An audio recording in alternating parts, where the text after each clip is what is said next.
Welcome to the Westside Investors Network, WIN, your community of investing knowledge for growth. This is the Real Estate Professionals Investing Podcast for real estate professionals by real estate professionals. This show is focused on the next step in your career, investing.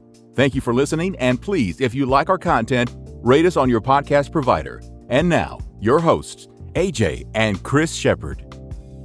Hi, this is Chris Shepard. Just a disclaimer. The views and opinions expressed in this podcast are for educational purposes only. They should not be construed as an offer to buy or sell any shares or securities, make or consider any investments, or take any other actions. Thank you, and enjoy the show. All right, today on the podcast, we've got Trent Werner. He joins us and talks about his journey from being a real estate broker to an investor. He shares on how he started house hacking, the process of starting a rental portfolio in partnership with other investors. He also discusses his major life event that altered his perspective and how that mind shift has driven him to find the keys to success. He talks about using offsite professionals and how they can leverage your time and efficiency. Without further ado, let's welcome Trent. All right. Today we got Trent Werner here speaking with us. He's a real estate investor and also host of the Desk Talk podcast. Trent, you want to tell us a little bit more about yourself? Yeah, first of all, thanks for having me on. I always enjoy talking with you guys. Like AJ said, I am a real estate investor myself. I also happen to co-host the Desk Talk podcast, like he mentioned. I'm also a licensed real estate broker in Oregon and Washington, and I manage about 100 units for Uptown Properties. So I got a lot of different things going on. Personal, I coach baseball. I'm addicted to golf, and I have an amazing wife that I've been married to for just over a year now. That is awesome, Trent. Thank you for throwing Uptown Properties in there. AJ and I, when we hired you, 2 years ago, it was, the trajectory of our company has just been altered. Like, it's been awesome working with you. And yeah, so let's get into it. Why don't you tell us a little bit about, where you kind of got your drive to invest? And, our show is a lot about talking about how real estate professionals get into investing, and you are one of those real estate professionals who has done it. So what has worked for you, and what made you take that jump? I have been kind of obsessed with the whole concept of using money to make more money or grow that money since I was about 16 years old. It started with the stock market. I dove headfirst into the stock market trying to figure that out. I'm a big fan of the stock market still today, but as I got into real estate as a broker, it really opened my eyes to investing in real estate, which used to be something that I thought was only for the super rich, because you need a lot of capital to really start investing in real estate, from what I thought. And so that drive kind of came at a young age. And once I really started understanding real estate more, it really made me aware that I could invest myself and with other people and accumulate wealth through the power of real estate instead of just dumping money into the stock market and hoping that it goes up. So that's kind of where the drive came from. And then, just since I've started investing in real estate, I kind of became addicted to it. Once you have your first one, I feel like you kind of want more, and you start figuring out ways to really start building your portfolio and adding more units to your portfolio. And that's been a whole different learning experience, because the first one's the easiest, the second one's the hardest. And then after that, you kind of have more of an understanding of financing and all the different aspects of real estate investing. Amazing. So when we first met, I remember that day we were on Northwest 21st shooting pool, I think at the Silver Dollar. You were interested in, you were in contract to buy a duplex. And, I remember hearing your story. You kind of had this major life event that really drove you to really dive in. Do you want to kind of share how, that major life event affected your decision-making way back then? Yeah, way back then, 2 years ago. Yeah, Chris said I went through a pretty traumatic experience. Actually, it was a pretty traumatic year. I had lost a couple of young people that were really close to me. And then myself, I actually died in a car accident. And was very lucky to still be alive. I ruptured my aorta and was bleeding out internally, but praise the Lord that the EMTs got to me as soon as they did. So that was definitely an eye-opening experience at a young age. Being 21 years old and going through something like that, I think forced me to start thinking more maturely than I was previously, just because I really understood how valuable life is and how short it can be. And then that really made me start thinking of how I don't want to waste time anymore. And I don't want to just live for the weekend and, figure out what my friends are doing on the weekend. I want to build something that I can leave behind when the time comes and, do something crazy with the second chance that I was given. So now I'm all about moving onward and upward and trying to make the most of what I got. So that's really why, I'm 24 now, and I feel like I think like a 38-year-old, which is a blessing and a curse sometimes, but that's what really altered my perspective on life and opened my eyes to go do it now instead of waiting until, everyone else tells you can buy a house, or everyone else tells you, yeah, when you turn 30, you can have kids and buy a house or whatever it may be. But that altered my entire perspective on life for the better, in my opinion. So that is just what a major thing. And, if we could just dive in a little deeper on that and get a little more granular on, how were you thinking before, and then what changed after that event? I mean, it's so incredible that you had that moment to be able to, come out the other side with this new perspective. And I feel like that's kind of like what a lot of people need, but I would never wish that on anyone, but I am just so happy to be here with you today and that you do have this perspective. What do you think it was that changed from before to after? Well, before, like I said, I was, I'm a 21-year-old kid thinking I'm on top of the world, and I'm invincible. I'm Superman.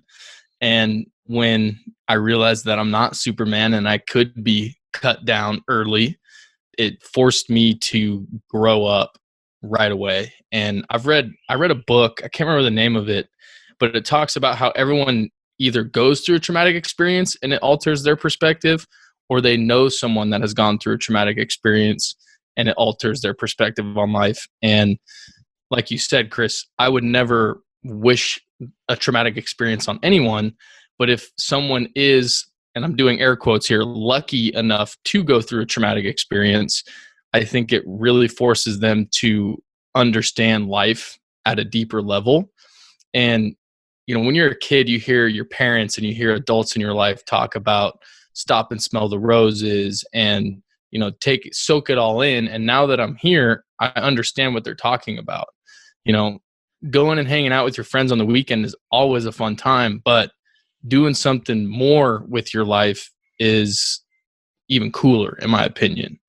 And I think today's society shows everyone on social media, like, hey, go buy the newest car, go buy the newest wallet, go get designer brands, whatever. And that's all cool. But if you can really make an impact and a positive impact on someone else's life, that is like the coolest thing to me. And so, going through something like that and having my perspective change from I'm invincible, I'm the best, to, I really needed someone else's help. I needed a human's help to keep me alive. I want to go be that human for someone else now. And that has helped me just think different and really value serving other people. That's Wow. great. That's great. It sounds like you sat in on our last podcast with Steve Sims, like providing that impact and making an impact. And like, that's powerful. Let's move on. Let's talk about your first project. How did you get into your duplex? So, you came out with that new perspective, and then one of the first things that you did was buy that duplex. So, like, how did you get prepared to do that? Like, after your traumatic event, then that was pretty much your first thing that you did, right? Well, first thing I did was go swing golf clubs because that was the first thing my physical therapist said I could do that was somewhat active. Second thing I did was buy a duplex. And, when you are in an experience like that and it isn't your fault, typically there's some money that gets distributed to the people that are involved. And after my enormous medical bills, I had some cash left over after paying those off. And I was able to buy a duplex. And in my opinion, being new in real estate, I was really attracted to the idea of owning more than one unit as my first purchase because it allowed me me and my wife to buy something larger than just a $300,000 single family house. It allowed us to buy a larger asset and, start a rental portfolio. And so that was something that I looked at. My wife did not want to live in a complete beater of a house, which is something that I was looking at. And so we compromised on something that was updated and in a good area close to her work and close to my office. And so it was a good fit both for work and for investment purposes. So that's awesome. So your first purchase was a house hack. And, after reading our book club book this month, Set for Life by Scott Trench, great book, by the way, the value of a house hack. If you haven't read that book, then I highly, highly recommend it. So you purchased this duplex, and then, what was your next step or next moves after getting into the duplex? Well, my next step was wanting to buy more because I saw the benefits and the power of owning rental real estate. And so my first thought process was, okay, I'm going to live like a hermit crab and save every single penny that I can so I can go do it again. And then I realized that would take a long time to be able to do it myself unless, I was just crushing it or something like that. And so, it opened up my eyes to opportunities to partner with people and think more creatively about investing in real estate aside from saving money, going and getting pre-approved and, doing that process over and over again. And owning multifamily also showed me that, I recommend it to every single person that I know. If you're a young person that wants to buy real estate, go buy a duplex because it is such a benefit to you and it can accelerate that growth process more so than buying a single family house and waiting 2 years and hoping that you have enough money at that time to go buy another one. Awesome. So why don't you chat about our next project? Well, your next project, which actually was a partnership with us. Do you remember the details of exactly how that got hammered out? I remember AJ sending me the listing for it. To be honest, I never really opened my search to east of the Willamette River because I'm a West Side guy through and through my whole life. And AJ found a good opportunity in North Portland. And I'm one to take risks. Like I said, I have this new perspective. I don't want to waste time. And so, some people might have gotten stuck in, what if it goes south or what if something bad happens with it? And in my head, I was, let's just go do it and see what happens afterwards. And so, we closed on it. And I think we got into contract on Christmas Day. And I think it was Christmas Eve. Christmas Eve 2 years ago, right? Yep. And then it closed early January. And I get in there, I'm walking around the property, and it was pretty beat up, to be honest. I don't think I personally was in any units that were in that condition. And so I definitely had a little shock walking through them. And then, just going through that process of having people like yourselves that, I could ask questions and lean on throughout the process was a huge, huge help instead of me trying to figure it out on my own. And I really liked how I was able to try things and try to do it myself and then, get some reassurance from you guys. And I think that is a huge benefit for me because now I understand it more so than if I was just making mistakes in my first investment property outside the one that I lived in. Yeah, having a sounding board really, really helps. But the actual fact of you doing it yourself, making a few mistakes, And then, having a little bit of a safety net where, AJ and I are your partners. So, if a mistake gets made, solutions are always available. It's a great way to do a project. If you're a newer investor and you've got a little extra time, maybe a little extra sweat equity you can put into a property, that is a fantastic way to make a partnership happen. And how long did the project take, Trent? And then what did it eventually appraise for? And then also, why don't you share, how we refinanced the property and, just kind of walk us through all the little nuances of that deal.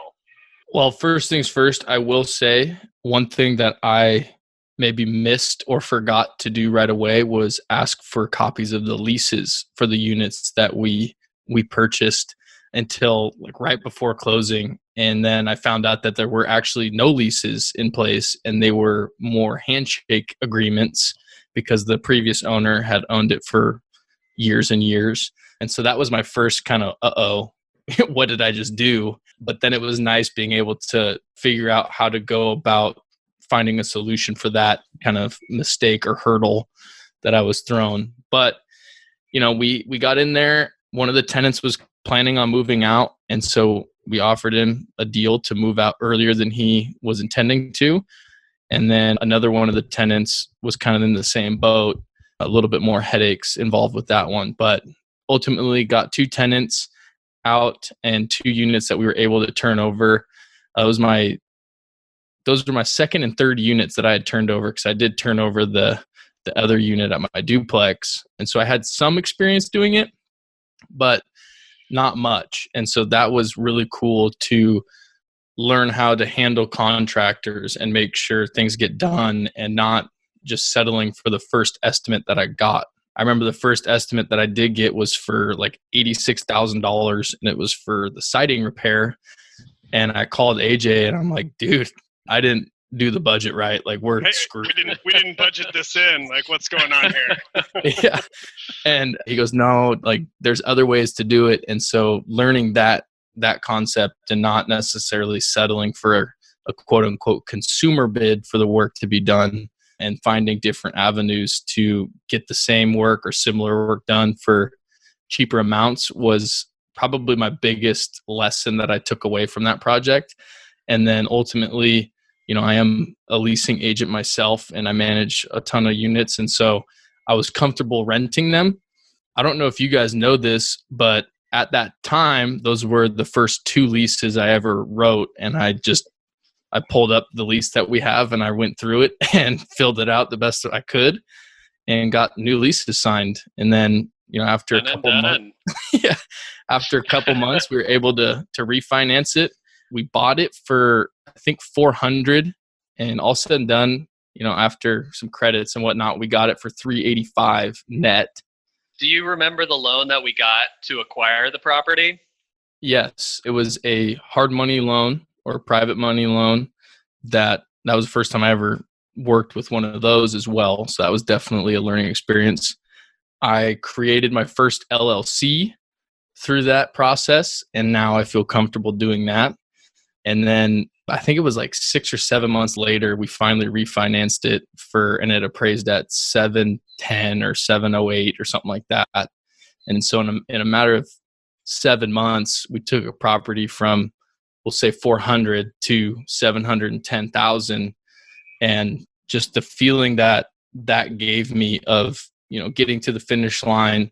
And I had neighbors tell me like, thank you for fixing this place up, because it was an eyesore. And I had tenants that were thanking me because it's where they lived and they didn't feel like they were taken care of by the previous owners. And so just that feeling in itself was so good that I wanted to just keep doing it over and over and over again. And so now, like, I understand the reward that you get outside of the financial piece, and, just being able to kind of bring a 120-year-old building back to what it should be was more rewarding than saving money on contractors and that sort of thing. If we could go back to where you got the property, I always hear people complaining that like deals aren't out there. I can't find them or whatnot. Like, this property was on the MLS, right? Mm-hmm. And I think it was on there for like 4 or 6 months, right? Do you remember the negotiation of that, or? Yeah, it was, I think it was on there like 6 months. It was just sitting on the MLS, kind of getting stale. I want to say it started at maybe 500 or just over 500. And then when we submitted an offer, it was at 450. I want to say we came in probably like 430-ish. And then through the inspection period and through the negotiation process, we got it down to 400. And I mean, you don't have to go door knock. You don't have to go drive and, use some app to find deals. You can obviously buy wholesale deals, but there's also money to be made off MLS listed properties too. Yeah. I think it's a thing of just being able to see value in something. This particular listing was just super stale, and the pictures were awful. I mean, it looked bad. Not only was it bad, it looked bad too. So yeah, and I think that's one thing that a lot of people, because I work with investors that want to buy real estate too, and they want to do bird deals and all this stuff. And this listing was listed for $50,000 more than what we ended up paying for it. And sometimes I think, horrible iPhone pictures mixed with a price that's probably too high for it anyway, just automatically deter people from it, where, you never know what someone's willing to accept after it's been sitting there for as long as it has. Or even if maybe they just listed it high to test the waters, and in reality, they were willing to accept a lower price the whole time. It never hurts to submit offers, and you never know what you'll get to stick. So the MLS is definitely a great place to find investment properties. Cool. It was a great project for sure. I was going to ask, so we did the refinance, and then let's talk about the next thing. Well, after that, it turned into I want to see what a wholesale deal is like. So we ended up buying a condo, and that negotiation process was a little bit more strenuous, and the wholesalers didn't really want to work with us on it. We eventually got it at a decent price, and thinking, the real estate market is rock solid right now. Let's take this on, and it should be just a month or so, and we'll cash out, we'll be good. And then we got hit with the pandemic, and no one wanted to live in a small space downtown Portland anymore. So it definitely has delayed that process, but sticking with it and putting a little money into it has really increased the activity levels that I've seen on the condo itself. And I'm confident that it'll sell here in the next month or two. Awesome. So having done those 3 deals, what do you think the keys to your success? I mean, because if I look at those 3 deals from, an outside perspective, it's like, oh, you're house hacking a duplex and your living costs are lower every month because of that. That's amazing. You did a huge value add project on a 4-plex and bought it for $405. I don't know. We don't know exactly how much you invested, or, the joint venture invested to get it up to that $710,000 value, but that seemed like it's a huge success. And then we're about to sell a condo that we acquired at a wholesale price without doing too much work to it for a decent gain. So what do you think makes those deals so effective, and what are the keys to the success there? I think really it's just taking action and not getting stuck analyzing a bunch of deals and not being afraid to make mistakes. I mean, I played sports growing up my whole life, and I'm not ever going to get a base hit every single at bat that I have. I'm not ever going to catch every single pass that's thrown to me. And so it's okay to fail. And instead of beating myself up over failures, I try to learn everything I can from them and take that on to the next deal. And so just taking action and not being afraid to face a hurdle or an obstacle in front of me is something that has led to the growth that I've experienced over the last 2 or 3 years. And again, I want to continue to do it, and I'm not going to be afraid to make a mistake.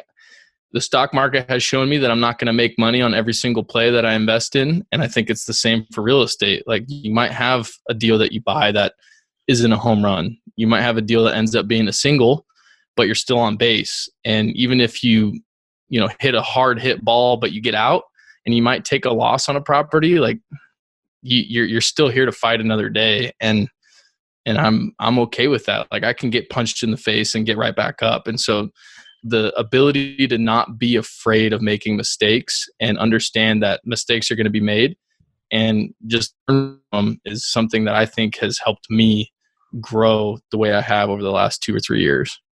That's awesome. So, I mean, as well, while you're investing, you're working full time as a real estate broker and as a property manager. And, how are you balancing, your investing and being a, full-time real estate professional? I sleep faster. That's one thing that I learned from a guy that taught me the stock market in college. He told me, Trent, you have to sleep faster. What that means is just, don't waste any time. I saw a good video the other day from Steve Harvey. He said the most successful people do not sleep 8 hours a day, because that's a third of your life that you're sleeping. I know there are times where you need to sleep 8 hours a day and catch up on some rest and, take a step back for a week or two. But I wake up every morning excited, and I think that has something to do with the fact that I'm still here and, my perspective on life. And so every day to me is a good day, and, just keep going and be excited every single day, even if you're getting pounded that day and things aren't going your way. Is just being excited to find a solution to the problems that you're faced with. To organize myself, I'm awful. I am the worst, most unorganized person you might ever meet in your life. But again, if I maybe forget to do something one day, I'll do it the next day, and I'm not going to beat myself up over it. I'm not going to be hard on myself. I'm going to be as organized as I possibly can be and rely on other people to help me out when I need to. Because like I said earlier, I understand the importance of other people in my life and the positive impacts that they have on me as well as I have on them. So, talking about organization, recently, in the past 6 months, you've brought on a offsite professional. How has that changed things for you? And I guess, at what point did you feel like you needed that person? And at what point did you feel like, okay, this is needed and this, it makes sense to do this? I think when I started really falling behind on certain tasks that I had on my list for the day, it was a really good indicator of needing some help and needing someone that I could work well with together. Like you said, I have teamed up with an offsite professional, and she has had an immense impact on not only my leasing role, but also my brokerage side of things, because it's allowed me to focus on the tasks that I enjoy and I'm good at. And she's very organized. She's very diligent and good at what she does, and has been able to take over some of those things that I used to have to do every day and I would spend a lot of time doing. And now that I can rely on her to do it well and get things done, it's freed up time for me to sell more property and talk with more investors and talk with more potential clients. And then, I happen to solve a lot of problems in, whether it's brokerage or leasing, because most of the time when you're getting phone calls in property management, it's not to say good job, it's to let me know of an issue that they have and I need to find a solution to it. And so I'm able to kind of get that process rolling and then find a resolution instead of worrying about all the other tasks that are on my plate or on our plate. As I like to say that Jess and I are a team, and we have a good team right now that's working very well together. And our listeners may not know exactly what offsite professionals are. Can you kind of describe what we're talking about? Yeah, it's someone that is not necessarily in the office, but they have all the skills and capabilities to, work as if they were in the office. Most of our meetings are virtual over video calls or phone calls or whatnot. And, it works well together because I'm used to doing that regardless, because I've been accustomed to it the whole time at Uptown. And, she happens to live in the Philippines, but that really doesn't change a whole lot. She's excited to be here every day. I'm excited to work with her on our team, and we hammer things out. We get stuff done. That is awesome. So how did you have to change to bring on that new person and to leverage having her extra time? Before, bringing her on, I thought I was a good coach. I coach baseball, and I'm more than capable of coaching a sport, but coaching business and the everyday role that I play, whether it's brokerage or leasing, is something that I just kind of knew, and I just, did it. I didn't really write things down. I didn't really have a rhyme or reason for doing it, but I just got things done. And the biggest learning curve for me was conveying that information to someone else and getting them up to speed where, they can do these things as if I were doing them with their own twist on them, because I know that things that I do may not be the most efficient or may not be the most organized, which is probably the case with me. And so one thing that I've really become accustomed to is saying, hey, this is how I did it, or this is how I do something. If you can find a more efficient or organized way to do it, by all means, go for it and let me know what I need to do to abide by that. And so just the coaching and the ability to kind of pass off those things to do was my biggest learning curve. I had no idea what I was doing. And so that's been my biggest challenge, but I feel like I'm more comfortable at it now. That is one of the most difficult things that I've faced, is just realizing that you need help to grow, and you can't do it all yourself. And when it's all in your head, it's almost impossible to see that growth. So writing it down and coming up with a process, maybe creating a Loom video so your teammate can watch you do it as you do it while you're explaining it. And, it's you're only as good as you're able to explain what you have to do and how to get it done. It's a tough one. Yeah. And I mean, growing up, I was, captain or whatever on sports teams, and I was never the person that was going to fire someone up by, some motivational speech or whatever. To be honest, I'm not the best grammatic writer, and I will admit that. I talk very well and I can present myself well and get ideas across via words. But when I have to try to put them down on paper, it's a jumbled mess sometimes. And so being able to find what works best for myself and then also my teammates has been kind of just leading by example. And that, the Loom videos have been a huge help, because I can walk through on my computer how I'm doing something and show someone how I'm doing it instead of having to try to write it down and explain it through written words. Yeah. AJ is extremely good at coming up with a process and then conveying that process. And then the extra piece where I'm absolutely terrible is checking in and, seeing how that process is going. And if you've handed off a process to a teammate and they've had some problems with it, so maybe they're not using it as much as they want, AJ, is checking in each week and being like, oh, well, if it's not doing what we need here, we can just tweak this. And, it's that living and breathing process that gets better every week because you check in with it. Right, AJ? Yeah. And I'm sure, well, Trent, when you first started off with your offsite professional, you were meeting every morning, right? Still am. Yeah. So, I mean, it's a constant, back and forth. The first time is never going to be 100% correct. But if you don't take that first step forward and just start something, you're never going to get anywhere anyway. So even if it's not 100% in the right direction, at least if it's more than 50% in the right direction, you're going the right way. So, and that goes back to just taking action and having the willingness to just go for it and do it. I mean, it can apply to investing, and it can apply to anything. Like taking action is super important. AJ's favorite word. So we would used to end our meetings with a one-word close.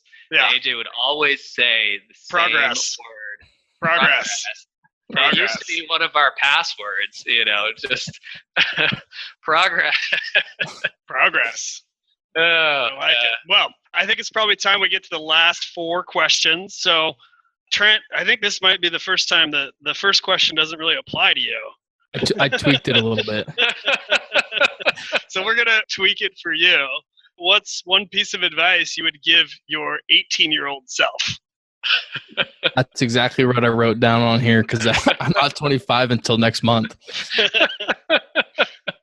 I would tell my 18-year-old self to, be open to other investments other than the stock market. I think when I was young, I focused all my energy on learning the stock market, and I didn't really consider real estate as an investment just because I didn't know a whole lot about it.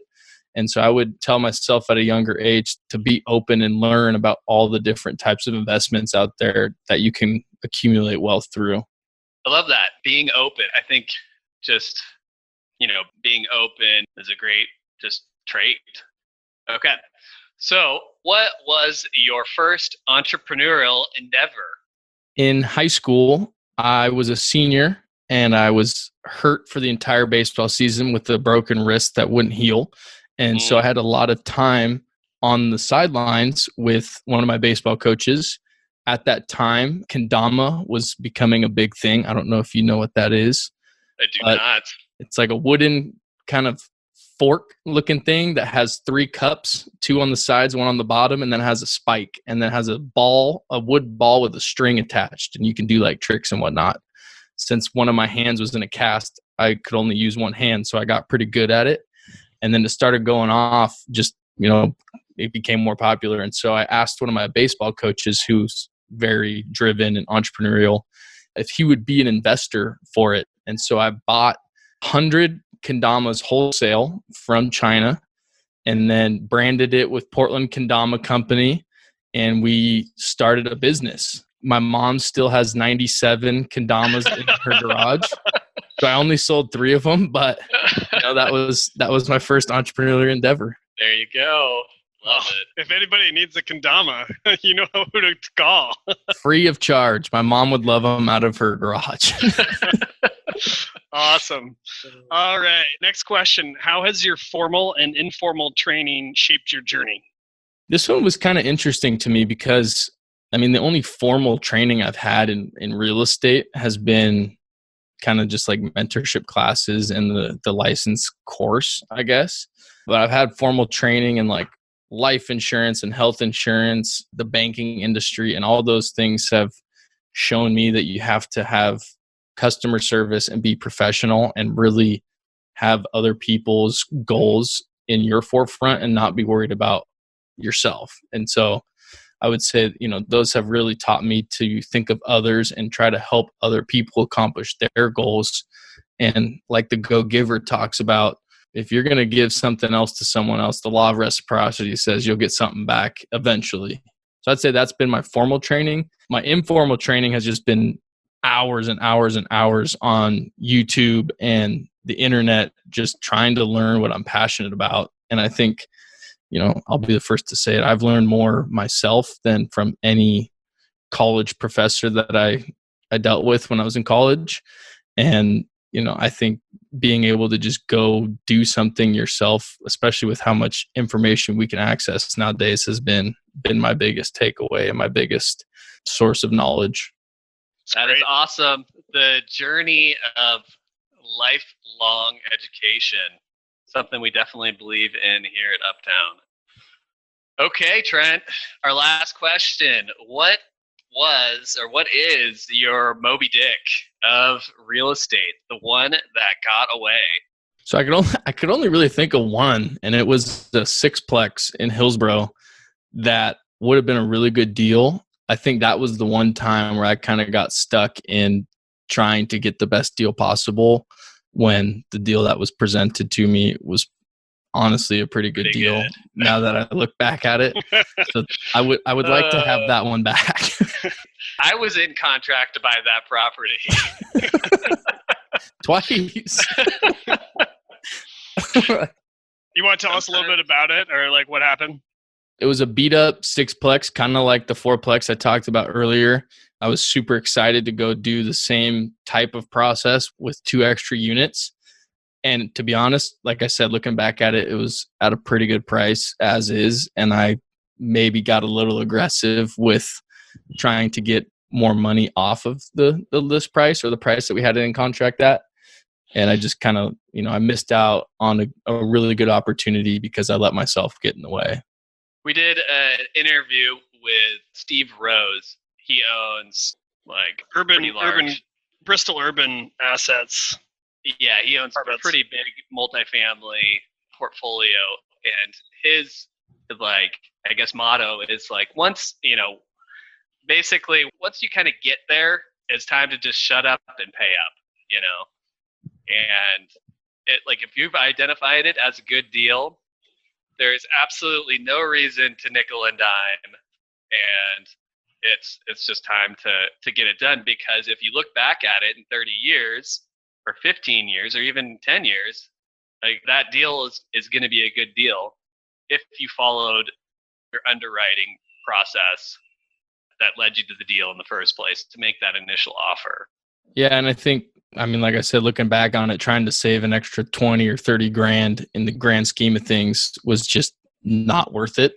And there was going to be plenty of upside as is. And I was a nickel and dimer, which I know not to be now. Well, I got to say, you're super lucky. You've learned a lot of lessons very young.